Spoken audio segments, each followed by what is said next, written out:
ពីមុន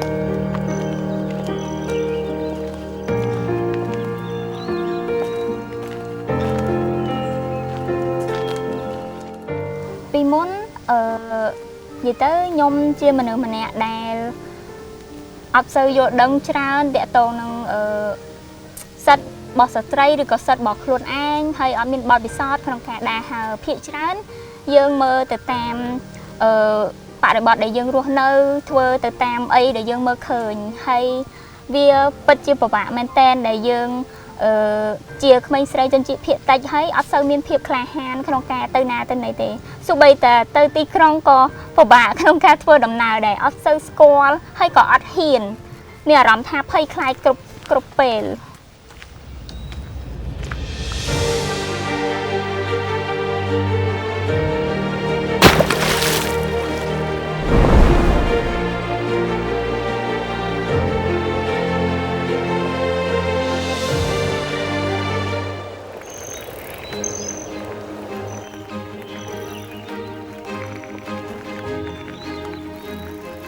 សម្រាប់ការចូលរួមជាមួយគម្រោងម្ចាស់សម្លេង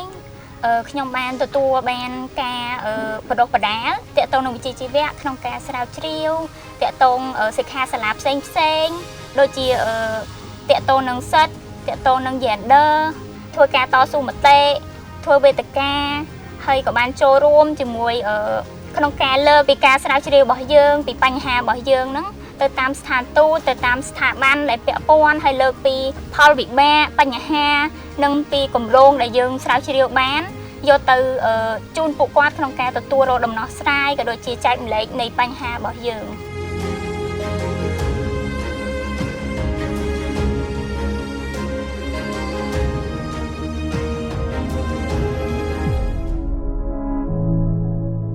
នៅក្នុងសហគមន៍របស់ខ្ញុំបញ្ហាមានច្រើនសម្រាប់ស្ត្រីនិងក្មេងស្រីទាក់ទងនឹង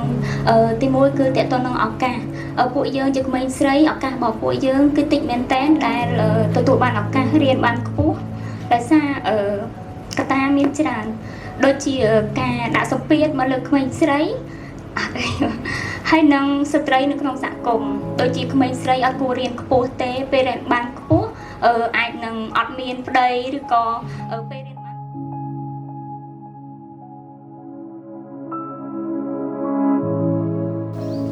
តស៊ូមតិ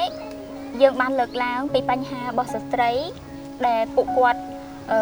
ជួបផ្ទាល់ដែលយើងបានសម្ភាសទៅពួកគាត់ហើយបញ្ហាមានដូចជាវិសមភាព gender ហើយនឹងតកតងនឹងឱកាសតកតងនឹង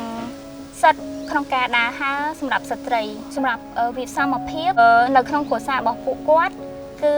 ក្មេងស្រីហើយនិងក្មេងប្រុសគឺអត់ទទួលបានឱកាសស្មើគ្នាទេក្មេងស្រីពួកគាត់ត្រូវធ្វើការងារផ្ទះទទួលបន្ទុកធ្វើការងារផ្ទះក៏ដូចជាធ្វើម្ហូបហើយសម្រាប់ក្មេងប្រុសមានឱកាសក្នុងការរៀនសូត្របានច្រើនជាងក្មេងស្រីបើសិនបើក្មេងស្រីនៅក្នុងគ្រួសារមួយដែលពិបាកពួកគាត់អត់អាចមានឱកាសក្នុងការបន្តការសិក្សាដោយក្មេងប្រុសទេអញ្ចឹងពួកគាត់គឺមានគំនិតមួយថានឹងបោះបង់ការសិក្សាបន្ទាប់ពីគាត់រៀនចប់នៅកម្រិតណាមួយអញ្ចឹងនេះជាចំណុចដែលពួកគាត់លើកឡើងពីបញ្ហាដែលពួកគាត់ព្រួយបារម្ភក៏ដូចជាក្មេងស្រីមួយចំនួនគាត់ជួបប្រទះក្នុងការបោះបង់ការសិក្សានៅក្នុងសង្គមមើលឃើញថាក្មេងស្រីដើរច្រើនអត់ល្អក្មេងស្រីទៅឆ្ងាយអត់ល្អបញ្ហាវាមានច្រើនដែលខ្លួនឯងជាស្ត្រីហើយជនជាតិភាគតិចទៀតយើងមានបញ្ហាតាក់ទងនឹងផ្សេងមួយចំនួនបន្ថែមទៀត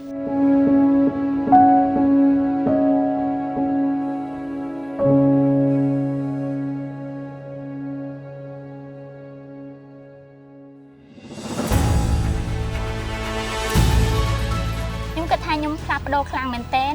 ពីចំណុចកម្លាំងខាងក្នុងរបស់ខ្ញុំវាដូចជាការកោះកម្លាំងរបស់ខ្ញុំចេញមកអញ្ចឹងខ្ញុំមានមោទនភាពលើខ្លួនឯងខ្ញុំគិតថាពីមុនមកទាំងបញ្ហាខ្លួនឯងអត់ហ៊ានលើកនិយាយទេប៉ុន្តែខ្ញុំហ៊ាននិយាយពេលនេះទាំងបញ្ហាខ្លួនឯងទាំងបញ្ហាស្ត្រីក៏ដូចជាក្មេងស្រីនៅក្នុងសហគមន៍របស់ខ្ញុំផ្ទាល់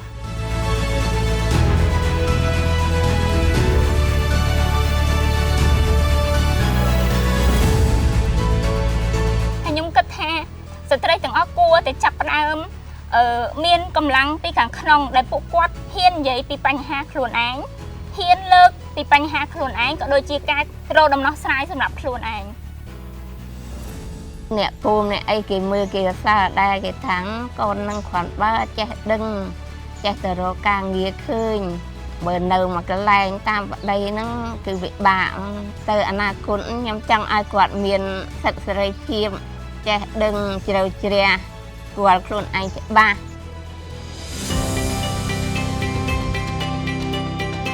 nhắm chẳng mơ khơi luôn anh khai chia sợi cùng rú mà nè nó không xả cốm cái đôi chia từ tụ bàn ở cá không cá đực nôm nơi không cả lạnh ca nghe hay từ tụ bàn phiệp ai cả riệt không xây dựng cách rồi bỏ khổ xa luôn anh ti bồng phật khiêm chốt cháy khiêm từ tụ bàn phiệp kha hán khiêm từ tụ bàn cá quam trô bị khổ xá hay khiêm có chia sợi cùng rú mà nè hoặc đá hay khiêm ai thua với ba này